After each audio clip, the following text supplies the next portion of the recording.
ਵਾਹਿਗੁਰੂ ਜੀ।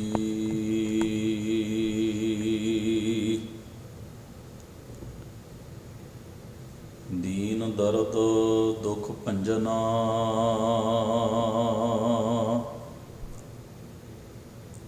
ਘਟ ਘਟ ਨਾਥ ਅਨਾਥ।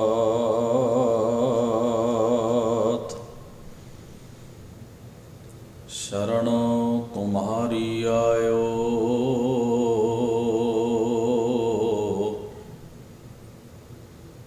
नानक के प्रभ साथ।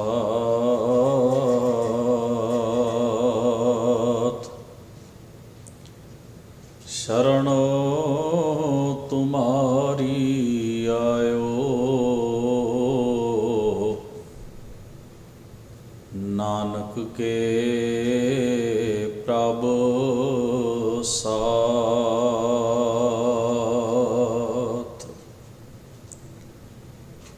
चवर तखत ਸਿੰਘਾਸਨ ਦੇ ਮਾਲਕ ਸਤਿਗੁਰੂ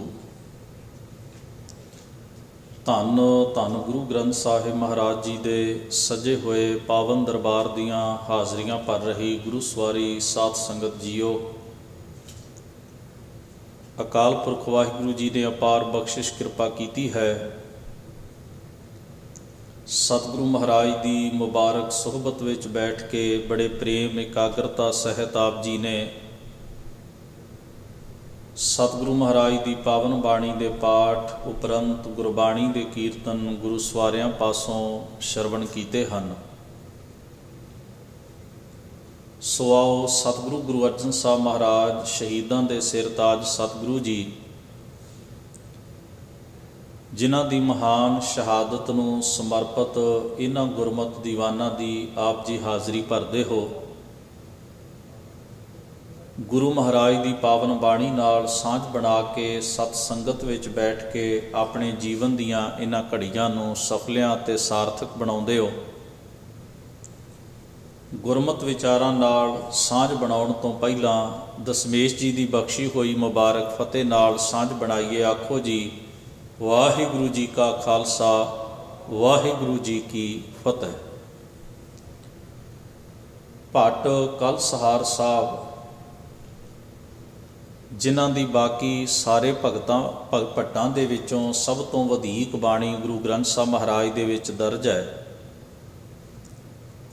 ਪੰਚਮ ਪਾਤਸ਼ਾਹ ਮਹਾਰਾਜ ਗੁਰੂ ਅਰਜਨ ਸਾਹਿਬ ਜੀ ਦੇ ਪ੍ਰਥਾਏ ਜੋ ਸਵਈਏ ਗੁਰੂ ਗ੍ਰੰਥ ਸਾਹਿਬ ਦੀ ਬਾਣੀ ਵਿੱਚ ਭੱਟ ਸਾਹਿਬਾਨਾਂ ਦੇ ਉਚਾਰਨ ਕੀਤੇ ਹੋਏ ਦਰਜ ਹਨ। ਪਹਿਲੇ ਸਵਈਏ ਵਿੱਚ ਭੱਟ ਕਲਸਹਾਰ ਸਾਹਿਬ ਜੀ ਨੇ ਬੜਾ ਬਾਕਮਾਲ ਸ਼ਬਦ ਵਰਤਿਆ ਹੈ। ਉਹ ਲਿਖਦੇ ਹਨ, ਗੁਰ ਰਾਮਦਾਸ ਘਰ ਕੀਓ ਪ੍ਰਗਾਸਾ, ਸਗਲ ਮਨੋਰਥ ਪੂਰੀ ਆਸਾ। ਸੰਸਾਰਕ ਤਲ ਉੱਤੇ ਵੇਖਿਆ ਜਾਏ, ਪਤੀ ਪਤਨੀ ਦੇ ਰੂਪ ਵਿੱਚ ਜੋੜੇ ਨੂੰ ਜਿਸ ਵੇਲੇ ਬੱਚੇ ਦੀ ਪ੍ਰਾਪਤੀ ਹੁੰਦੀ ਹੈ ਤੇ ਉਹਨਾਂ ਦੀ ਵੰਸ਼, ਉਹਨਾਂ ਦੀ ਵੇਲ, ਉਹਨਾਂ ਦਾ ਪਰਿਵਾਰ ਅੱਗੇ ਵੱਧਦਾ ਹੈ। ਤਿਨਾਂ ਨੂੰ ਇਸ ਗੱਲ ਦੀ ਖੁਸ਼ੀ ਹੁੰਦੀ ਹੈ ਕਿਉਂਕਿ ਸਮਾਜਿਕ ਔਰ ਸੰਸਾਰਕ ਤਲ ਉੱਤੇ ਅਸੀਂ ਸਾਰੇ ਗ੍ਰਸਤੀ ਮਾਰਗ ਦੇ ਉੱਤੇ ਚੱਲਦਿਆਂ ਹੋਇਆਂ ਆਪਣੇ ਪਰਿਵਾਰ ਬਾਰੇ ਸੋਚਦੇ ਹਾਂ। ਸਤਿਗੁਰੂ ਗੁਰੂ ਰਾਮਦਾਸ ਮਹਾਰਾਜ ਸੱਚੇ ਪਾਤਸ਼ਾਹ ਜੀ ਨੂੰ ਵੀ ਯਕੀਨਨ ਇਸ ਗੱਲ ਦੀ ਪ੍ਰਸੰਨਤਾ ਹੈ ਕਿ ਤਿਨਾਂ ਦੇ ਗ੍ਰਹਿ ਵੇਖੇ ਸਭ ਤੋਂ ਛੋਟੇ ਸਾਹਿਬਜ਼ਾਦੇ ਨੇ, ਸਪੁੱਤਰ ਨੇ ਜਨਮ ਧਾਰਨ ਕੀਤਾ, ਪ੍ਰਕਾਸ਼ ਲਿਆ। ਇਸ ਤੋਂ ਪਹਿਲਾਂ ਸਤਿਗੁਰੂ ਮਹਾਰਾਜ ਜੀ ਦੇ ਦੋ ਹੋਰ ਸਪੁੱਤਰ ਸਨ, ਬਾਬਾ ਪ੍ਰਿਥੀ ਚੰਦ ਜੀ ਜਿਹੜੇ ਗੁਰੂ ਅਰਜਨ ਸਾਹਿਬ ਮਹਾਰਾਜ ਤੋਂ ਉਮਰ ਵਿੱਚ 6 ਸਾਲ ਵਡੇਰੇ ਸਨ। ਦੂਜੇ ਬਾਬਾ ਮਹਾਦੇਵ ਜੀ ਜਿਹੜੇ 3 ਸਾਲ ਸਾਹਿਬਜ਼ਾਦਾ ਅਰਜਨ ਸਾਹਿਬ ਮਹਾਰਾਜ ਤੋਂ ਉਮਰ ਵਿੱਚ ਵੱਡੇ ਸਨ, ਔਰ ਸਭ ਤੋਂ ਛੋਟੇ ਸਨ ਬਾਬਾ ਅਰਜਨ ਸਾਹਿਬ। ਗੁਰੂ ਰਾਮਦਾਸ ਮਹਾਰਾਜ ਸੱਚੇ ਪਾਤਸ਼ਾਹ ਨੂੰ ਵੀ ਪਰਿਵਾਰਕ ਔਰ ਸੰਸਾਰਕ ਤਲ ਉੱਤੇ ਪ੍ਰਸੰਨਤਾ ਹੋਈ। ਅਕਾਲ ਪੁਰਖ ਪਰਮੇਸ਼ਰ ਵਾਹਿਗੁਰੂ ਦਾ ਉਹਨਾਂ ਨੇ ਸ਼ੁਕਰ ਕੀਤਾ। ਇਹ ਰੱਬੀ ਦਾਤ ਹੈ। ਸਤਿਗੁਰੂ ਧੰਨ ਗੁਰੂ ਰਾਮਦਾਸ ਮਹਾਰਾਜ ਸੱਚੇ ਪਾਤਸ਼ਾਹ ਨੂੰ ਇਸ ਤੋਂ ਵੀ ਵਧੇਰੇ ਖੁਸ਼ੀ ਇਸ ਗੱਲ ਦੀ ਹੋਈ ਜਿਸ ਵਕਤ ਬਾਕੀ ਪੁੱਤਰਾਂ ਦੇ ਵਿੱਚੋਂ ਬਾਬਾ ਅਰਜਨ ਸਾਹਿਬ ਮਹਾਰਾਜ ਗੁਰੂ ਰਾਮਦਾਸ ਸਾਹਿਬ ਸੱਚੇ ਪਾਤਸ਼ਾਹ ਜੀ ਦੀ ਆਗਿਆ ਤੇ ਹੁਕਮ ਦੇ ਅਨੁਸਾਰ ਆਪਣਾ ਜੀਵਨ ਜੀ ਕੇ ਸਤਿਗੁਰੂ ਦੀ ਪਾਕ ਪਵਿੱਤਰ ਦ੍ਰਿਸ਼ਟੀ ਦੇ ਵਿੱਚ ਪ੍ਰਵਾਨ ਚੜ੍ਹੇ। ਨਿਸ਼ਚੈ ਹੀ ਸਾਡੇ ਘਰ ਔਲਾਦ ਹੋਏ ਤੇ ਸਾਨੂੰ ਪ੍ਰਸੰਨਤਾ ਹੈ, ਖੁਸ਼ੀ ਹੈ।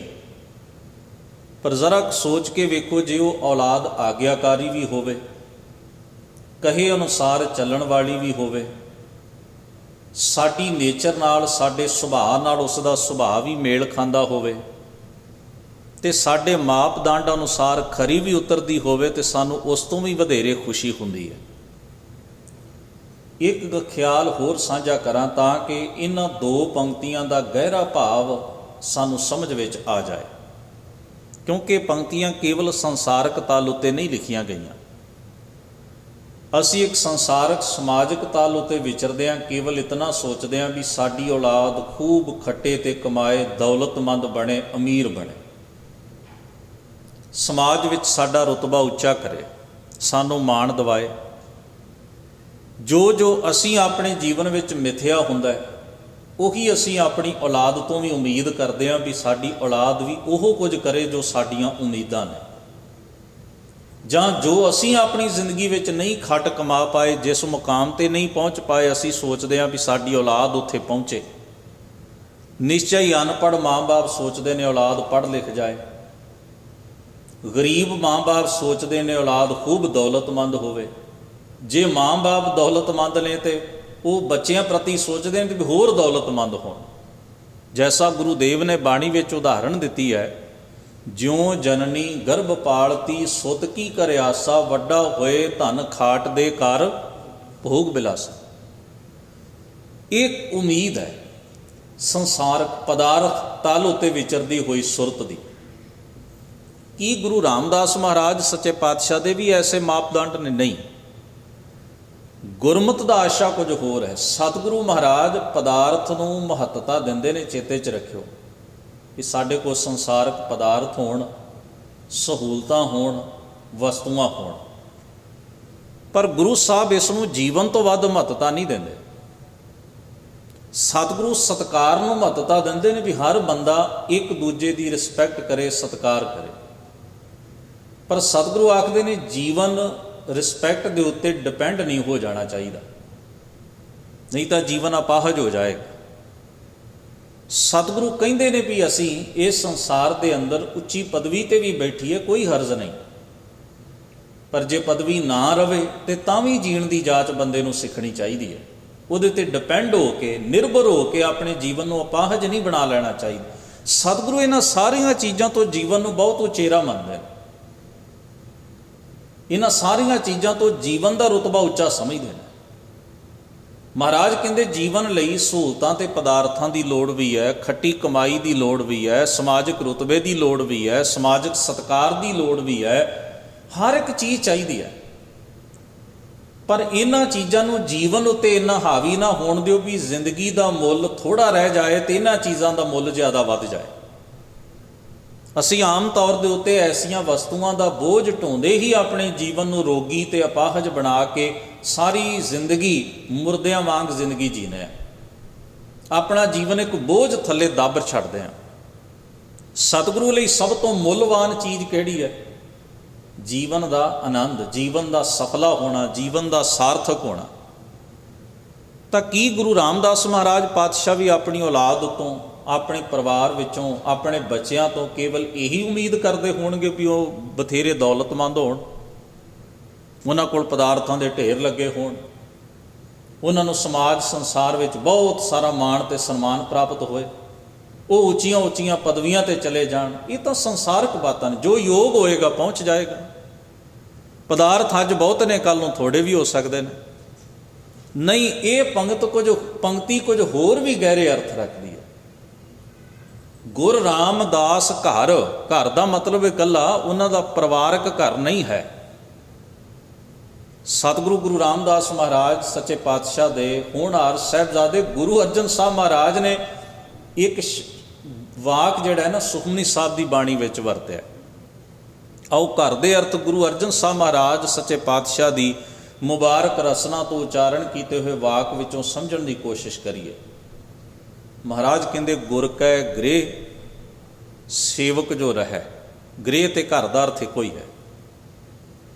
ਗੁਰ ਕੈ ਗ੍ਰਹਿ ਸੇਵਕ ਜੋ ਰਹੈ, ਗੁਰ ਕੀ ਆਗਿਆ ਮਨ ਮਹਿ ਸਹੈ। ਹੁਣ ਇੱਥੇ ਗ੍ਰਹਿ ਦਾ ਮਤਲਬ ਕੋਈ ਇੱਟਾਂ ਪੱਥਰਾਂ ਦਾ ਮਕਾਨ ਜਾਂ ਬਿਲਡਿੰਗ ਨਾ ਸਮਝ ਲੈਣਾ। ਇਹ ਕੋਈ ਜ਼ਰੂਰੀ ਨਹੀਂ ਵੀ ਮੇਰੇ ਵਰਗਾ ਵਿਅਕਤੀ ਜਿਹੜਾ ਗੁਰੂ ਦੇ ਨੇੜੇ ਰਹਿੰਦਾ ਉਹ ਗੁਰਮੁਖ ਵੀ ਹੋਵੇ। ਇਹ ਕੋਈ ਲਾਜ਼ਮੀ ਨਹੀਂ ਹੈ। ਸਿਰਫ ਫਿਜ਼ੀਕਲੀ ਨੇੜੇ ਹੋਣ ਨਾਲ ਕੋਈ ਗੁਰਮੁਖ ਨਹੀਂ ਹੁੰਦਾ। ਸੁਰਤ ਗੁਰੂ ਦੇ ਨੇੜੇ ਹੋ ਜਾਣ ਨਾਲ ਗੁਰਮੁਖ ਹੁੰਦਾ ਹੈ। ਤੇ ਇਹ ਵੀ ਕੋਈ ਜ਼ਰੂਰੀ ਨਹੀਂ ਵੀ ਜਿਹੜਾ ਫਿਜ਼ੀਕਲੀ ਗੁਰੂ ਤੋਂ ਦੂਰ ਹੈ, ਧਾਰਮਿਕ ਅਸਥਾਨ ਤੋਂ ਦੂਰ ਹੈ, ਉਹ ਮਨਮੁਖ ਹੀ ਹੋਵੇ। ਹੋ ਸਕਦਾ ਹੈ ਉੱਥੇ ਮੇਰੇ ਨਾਲੋਂ ਕਿਤੇ ਜ਼ਿਆਦਾ ਬੈਟਰ, ਕਿਤੇ ਜ਼ਿਆਦਾ ਵਧੀਆ ਉਹ ਗੁਰਮਤਿ ਅਸੂਲਾਂ ਦੀ ਪਾਲਣਾ ਕਰਦਾ ਹੋਵੇ। ਸਵਾਲ ਤਾਂ ਸੁਰਤੀ ਤੇ ਮਨ ਦੇ ਸੰਬੰਧ ਦਾ ਹੈ ਨਾ।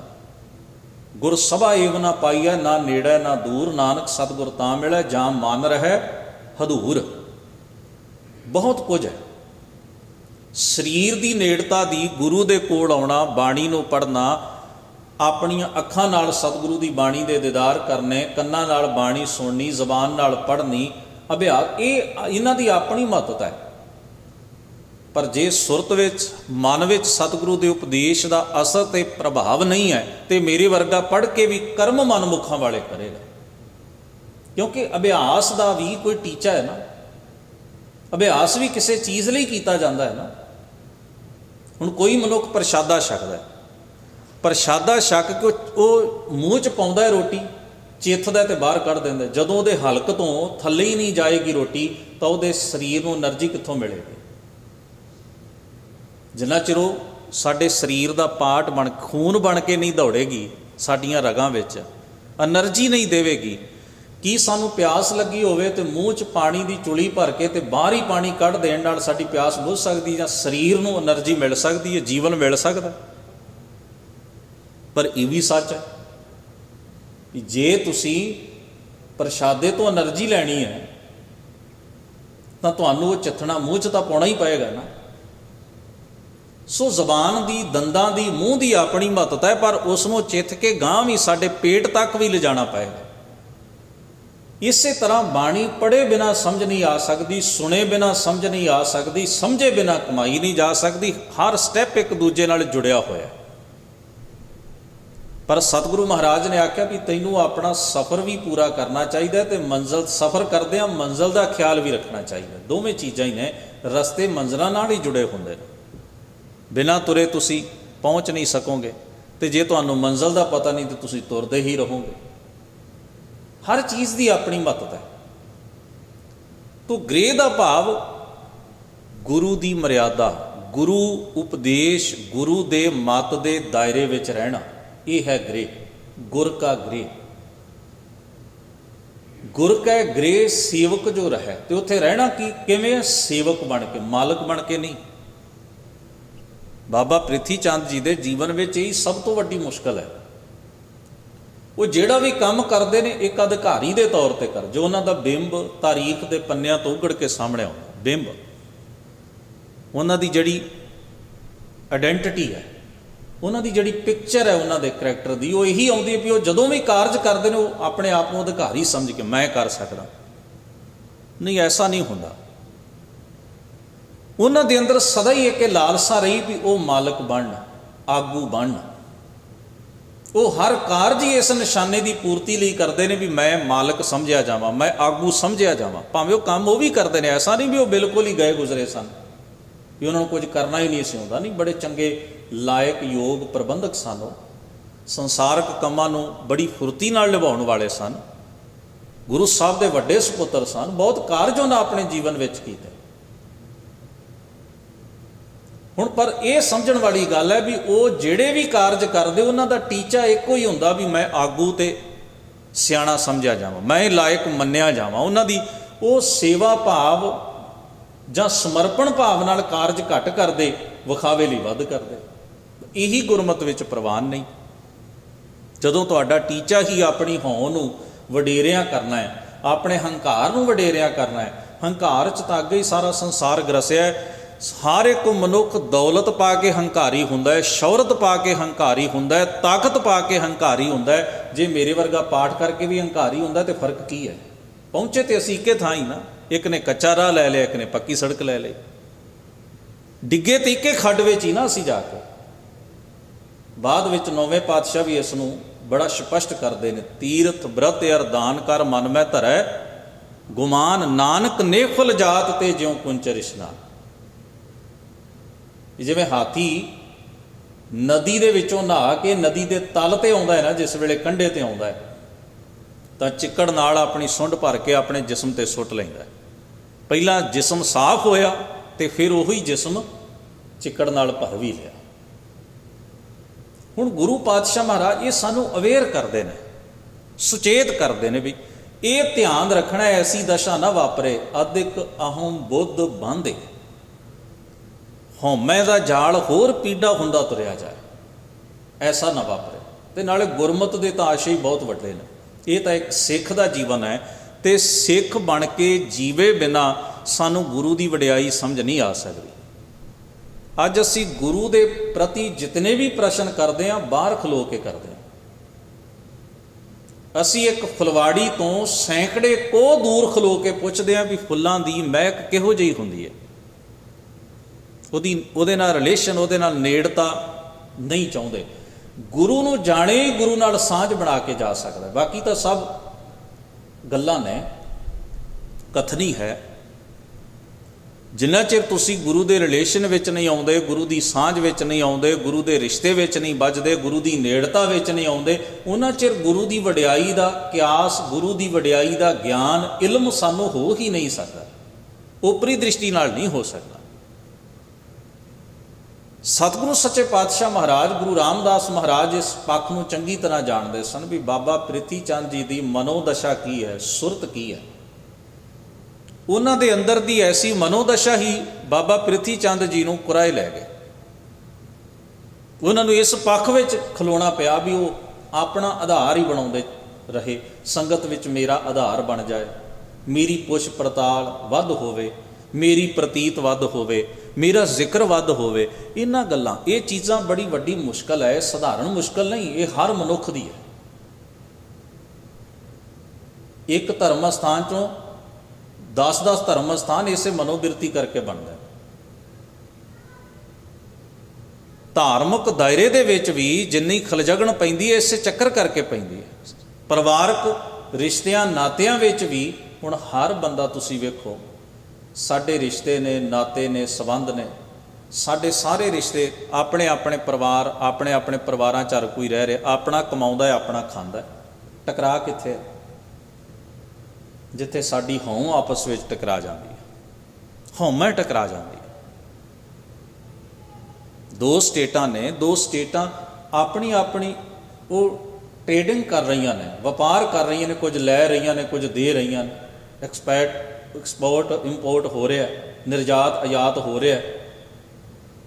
ਪਰ ਟਕਰਾਅ ਕਦੋਂ ਹੁੰਦਾ ਹੈ? ਜਦੋਂ ਇੱਕ ਨੂੰ ਲੱਗਦਾ ਵੀ ਮੈਂ ਤਾਕਤਵਰ ਹਾਂ, ਹੁਣ ਪੰਗਾ ਲਵਾਂ ਤੇ ਇਹਦਾ ਸਾਰਾ ਕੁਝ ਮੈਂ ਕਬਜ਼ੇ 'ਚ ਲੈ ਲਵਾਂ। ਗੁਰੂ ਸਾਹਿਬ ਨੇ ਐਵੇਂ ਇਸ ਚੀਜ਼ ਨੂੰ ਹਉਮੈ ਦੀਰਘ ਰੋਗ ਨਹੀਂ ਆਖਿਆ। ਇਹ ਸੂਖਮ ਪੱਧਰ ਤੋਂ ਲੈ ਕੇ ਵਿਆਪਕ ਪੱਧਰ ਤੱਕ ਆਪਣਾ ਅਸਰ ਪਾਉਂਦਾ ਹੈ।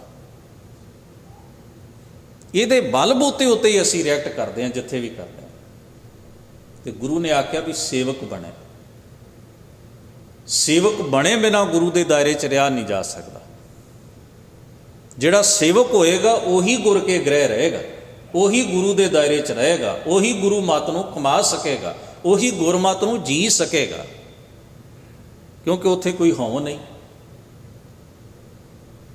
ਗੁਰ ਕੀ ਆਗਿਆ ਮਨ ਮੈਂ ਸਹਿ, ਸਹਿ ਦਾ ਮਤਲਬ ਹੈ ਸਹਿਣ ਕਰੇ। ਮਨ ਦੀ ਦਸ਼ਾ ਹੋ ਸਕਦਾ ਗੁਰੂ ਦੇ, ਬੜਾ ਪਿਆਰਾ ਸ਼ਬਦ ਹੈ, ਸਹਿਣ ਕਰਨਾ, ਬਰਦਾਸ਼ਤ ਕਰਨਾ। ਤੇ ਬਰਦਾਸ਼ਤ ਕਰਨ ਲਈ ਤੁਹਾਨੂੰ ਕੀ ਚਾਹੀਦਾ? ਧੀਰਜ ਚਾਹੀਦਾ। ਐਵੇਂ ਤੇ ਸਹਿਣ ਨਹੀਂ ਨਾ ਹੁੰਦਾ ਕਿ ਮੇਰੇ ਸੁਭਾਅ ਤੋਂ ਉਲਟ ਵਾਪਰੇ, ਜਿੱਥੇ ਉਹਨੂੰ ਬਰਦਾਸ਼ਤ ਸਹਿਣ ਕਰ ਲਿਆ। ਤੇ ਹੁਣ ਮੇਰੇ ਮਨ ਦੀ ਜਿਹੜੀ ਦਸ਼ਾ, ਗੁਰੂ ਸਾਹਿਬ ਜੀ ਦਾ ਉਪਦੇਸ਼ ਹੋ ਸਕਦਾ ਮੇਰੇ ਮਨ ਨੂੰ ਰਾਤ, ਮੇਰੀ ਮਨ ਦੀ ਮੱਤ ਹੋਰ ਤਰ੍ਹਾਂ ਦੀ ਹੈ, ਗੁਰੂ ਦਾ ਉਪਦੇਸ਼ ਹੋਰ ਤਰ੍ਹਾਂ ਦਾ। ਕਿਵੇਂ ਤਾਲਮੇਲ ਕਿਵੇਂ ਬਣੇਗਾ? ਸਾਂਝ ਕਿਵੇਂ ਬਣੇਗੀ? ਉਹ ਤਦੋਂ ਬਣੇਗੀ ਜਦੋਂ ਮੈਂ ਧੀਰਜ ਨਾਲ ਗੁਰੂ ਦੇ ਉਪਦੇਸ਼ ਨੂੰ ਸਹਿਣ ਕਰਾਂਗਾ, ਬਰਦਾਸ਼ਤ ਕਰਾਂਗਾ। ਬੰਦਾ ਬਿਮਾਰ ਹੋਵੇ ਨਾ, ਉਦਾਹਰਣ ਦੇਣਾ, ਹੋ ਸਕਦਾ ਜਿਹੜੀ ਟੈਬਲੇਟ ਜਾਂ ਮੈਡੀਸਿਨ ਅਸੀਂ ਲੈ ਰਹੇ ਹਾਂ ਉਹਦਾ ਟੇਸਟ ਸਾਨੂੰ ਨਾ ਚੰਗਾ ਲੱਗਦਾ ਹੋਵੇ, ਤਾਂ ਤੁਹਾਨੂੰ ਸਹਿਣ ਕਰਨਾ ਪੈਂਦਾ ਨਾ, ਧੀਰਜ ਰੱਖ ਕੇ ਖਾਣੀ ਪੈਂਦੀ ਹੈ ਨਾ ਮੈਡੀਸਿਨ, ਟ੍ਰੀਟਮੈਂਟ ਲੈਣਾ ਪੈਂਦਾ ਹੈ, ਸੰਜਮ ਰੱਖਣਾ ਪੈਂਦਾ ਹੈ ਨਾ। ਹੋ ਸਕਦਾ ਸਾਡਾ ਮਨ ਕਰੇ ਵੀ ਆਹ ਚੀਜ਼ ਖਾਈਏ, ਪਰ ਡਾਕਟਰ ਉੱਥੇ ਤੁਸੀਂ ਕੀ ਕਰਦੇ ਹੋ? ਮਨ ਕਹਿੰਦਾ ਵੀ ਖਾਓ, ਮਨ ਕਹਿੰਦਾ ਇਸ ਮੈਡੀਸਿਨ ਦਾ ਟੇਸਟ ਸਹੀ ਨਹੀਂ, ਇਹ ਨਹੀਂ ਖਾਣੀ ਚਾਹੀਦੀ, ਜ਼ੁਬਾਨ ਨੂੰ ਚੰਗੀ ਨਹੀਂ ਲੱਗਦੀ, ਮਨ ਨੂੰ ਚੰਗੀ ਨਹੀਂ ਲੱਗਦੀ, ਪਰ ਉੱਥੇ ਕੀ ਹੁੰਦਾ, ਅਸੀਂ ਆਪਣੀਆਂ ਇੱਛਾਵਾਂ ਨੂੰ ਇੱਕ ਪਾਸੇ ਕਰ ਲੈਂਦੇ ਹਾਂ। ਉੱਥੇ ਅਸੀਂ ਪ੍ਰਾਇਓਰਟੀ ਕਿਹੜੀ ਚੀਜ਼ ਨੂੰ ਦਿੰਦੇ ਹਾਂ? ਡਾਕਟਰ ਦੀ ਸਲਾਹ ਨੂੰ, ਆਪਣੇ ਟ੍ਰੀਟਮੈਂਟ ਨੂੰ। ਅਤੇ ਸਾਡਾ ਨਿਸ਼ਾਨਾ ਕੀ ਹੁੰਦਾ? ਤੰਦਰੁਸਤ ਹੋਣਾ, ਅਰੋਗ ਹੋਣਾ। ਡਾਕਟਰ ਦੀ ਸਲਾਹ ਵੀ ਅਸੀਂ ਤਾਂ ਮੰਨ ਰਹੇ ਕਿਉਂਕਿ ਸਾਡਾ ਇੱਕ ਟੀਚਾ ਹੈ, ਅਸੀਂ ਇੱਕ ਏਮ ਮਿਥ ਲਿਆ ਵੀ ਅਸੀਂ ਤੰਦਰੁਸਤ ਹੋਣਾ ਚਾਹੁੰਦੇ ਹਾਂ, ਅਰੋਗ ਹੋਣਾ ਚਾਹੁੰਦੇ ਹਾਂ। ਅਤੇ ਗੁਰੂ ਦੇ ਮਾਰਗ ਦੇ ਉੱਤੇ ਕੀ ਹੈ? ਸਾਡਾ ਟੀਚਾ ਕੀ ਹੈ? ਕਿਮ ਸਚਿਆਰਾ ਹੋਈ ਹੈ। ਅਤੇ ਮੰਨਿਆ ਕੀ ਜਾਣਾ? ਗੁਰੂ ਜੋ ਕਹਿੰਦਾ, ਜੋ ਗੁਰ ਕਹੈ ਸੋਈ ਭਲ, ਮਾਨੋ ਹਰ ਹਰ ਕਥਾ ਨਿਰਾਲੀ। ਮੇਰੀਆਂ ਇੱਛਾਵਾਂ ਕੀ ਨੇ? ਉਹ ਇੱਕ ਕੋਨੇ 'ਚ ਰਹਿਣਗੀਆਂ, ਉਹਨਾਂ ਨੂੰ ਦਰਕਿਨਾਰ ਕਰਕੇ ਪਾਸੇ ਕਰਨਾ ਪਏਗਾ। ਮੈਂ ਕੀ ਚਾਹੁੰਦਾ, ਇਹ ਸਵਾਲ ਨਹੀਂ ਹੈ।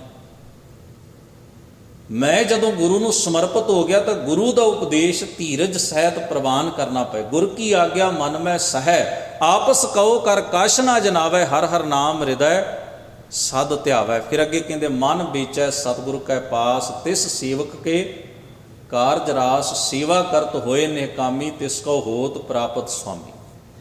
ਇਹ ਸਾਰਾ ਵਾਕ ਸਤਿਗੁਰੂ ਮਹਾਰਾਜ ਗੁਰੂ ਅਰਜਨ ਸਾਹਿਬ ਦਾ ਇਹ ਦੱਸਦਾ ਹੈ ਵੀ ਗੁਰਮਤ ਦੇ ਦਾਇਰੇ ਵਿੱਚ, ਗੁਰੂ ਦੀ ਮੱਤ ਦੇ ਦਾਇਰੇ ਵਿੱਚ ਕਿਵੇਂ ਜੀਵਿਆ ਜਾਏ। ਤਾਂ ਗੁਰਮਤ ਦੇ ਦਾਇਰੇ ਵਿੱਚ ਰਹਿਣਾ ਹੀ ਗੁਰੂ ਦੇ ਗ੍ਰਹਿ ਵਿਖੇ ਰਹਿਣਾ। ਇੱਕ ਬੜਾ ਬਾਕਮਾਲ ਪ੍ਰਸ਼ਨ ਹੈ ਔਰ ਉਸ ਦਾ ਉੱਤਰ ਹੈ ਸਿੱਧ ਗੋਸ਼ਟ ਦੀ ਬਾਣੀ ਵਿੱਚ। ਸਿੱਧਾਂ ਨੇ ਗੁਰੂ ਨਾਨਕ ਮਹਾਰਾਜ ਨੂੰ ਸਵਾਲ ਕੀਤਾ।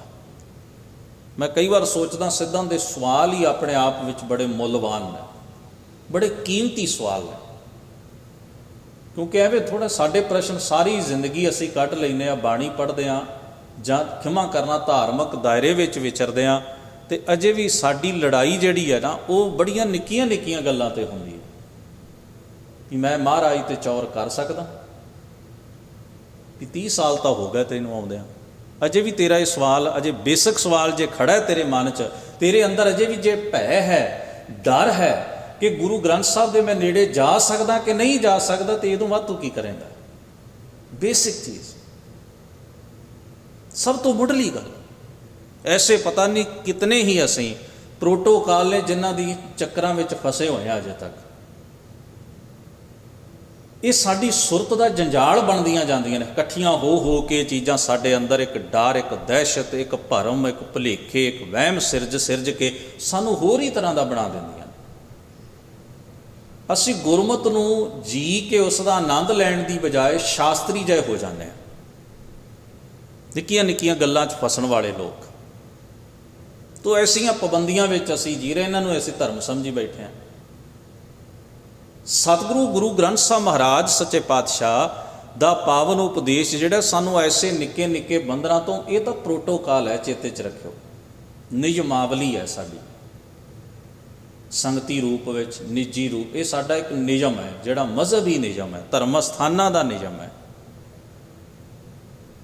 ਅਸੀਂ ਇਸ ਨੂੰ ਇੰਨਾ ਵੀ ਉੱਚਾ ਹਵਾ 'ਚ ਨਾ ਚੁੱਕੀਏ ਵੀ ਧਰਮ ਦੂਜੇ ਨੰਬਰ 'ਤੇ ਚਲਾ ਜਾਏ ਅਤੇ ਨਿਯਮ ਪਹਿਲੇ ਨੰਬਰ 'ਤੇ ਚਲੇ ਜਾਣ। ਸਾਰੇ ਮਜ਼ਹਬਾਂ ਦੀ ਇਹ ਮੁਸ਼ਕਿਲ ਬਣੀ ਹੋਈ ਵੀ ਉਹਨਾਂ ਨੇ ਨਿਯਮ ਇੰਨੇ ਉੱਚੇ ਚੁੱਕ ਲਏ ਨੇ ਵੀ ਧਰਮ ਦਾ ਰੁਤਬਾ ਹੀ ਦੂਜੇ ਨੰਬਰ 'ਤੇ ਕਰ ਦਿੱਤਾ ਗਿਆ। ਗੁਰਮਤ ਦੂਜੇ ਨੰਬਰ 'ਤੇ ਚਲੀ ਗਈ, ਨਿਯਮ ਪਹਿਲੇ ਨੰਬਰ 'ਤੇ ਚਲੇ ਗਏ। ਜਦੋਂ ਕਿ ਨਿਯਮ ਗੁਰਮਤ ਨੂੰ ਸਮਝਣ ਲਈ, ਅਪਣਾਉਣ ਲਈ ਅਤੇ ਗੁਰਮਤ ਦੀਆਂ ਸੰਸਥਾਵਾਂ ਲਈ ਬਣੇ ਸਨ, ਨਾ ਕਿ ਗੁਰਮਤ ਦੇ ਆਗੂ ਬਣ ਕੇ ਗੁਰਮਤ ਦੇ ਬੌਸ ਬਣ ਜਾਣਗੇ। ਇਹ ਪੱਖ ਸਾਨੂੰ ਸਮਝਣਾ ਪਏਗਾ।